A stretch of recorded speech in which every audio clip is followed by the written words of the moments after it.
អូនកក់ស្បត់យន្តហោះហើយនៅកំពុងកក់អីបងអីហ្នឹងគ្រាន់តែកក់ស្បត់យន្តហោះសោះចំណេញបាន$50ដែរអូសាក់កាក់កន្លែងគេដែរមើល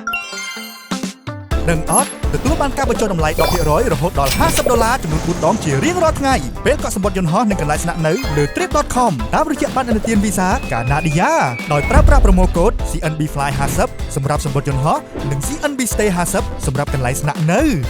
គ្រាន់តែចូលទៅកាន់ app trip.com ហើយជ្រើសរើសការកក់រួចបំពេញ promo code រួចជ្រើសរើសវិធីទូទាត់តាមប័ណ្ណឥណទាន Visa កាណាឌីយ៉ាជាការស្រេចហើយការផ្ដល់ជូនមានចាប់ពីថ្ងៃនេះតទៅចំនួនមានកំណត់កក់មុនបានមុនវ៉ាវចំណេញអស់ស្ទះចំណេញទាំងថវិកាសុវត្ថិភាពទាំងការធ្វើដំណើរបើកបានឥណទាន Visa កាណាឌីយ៉ាឥឡូវនេះ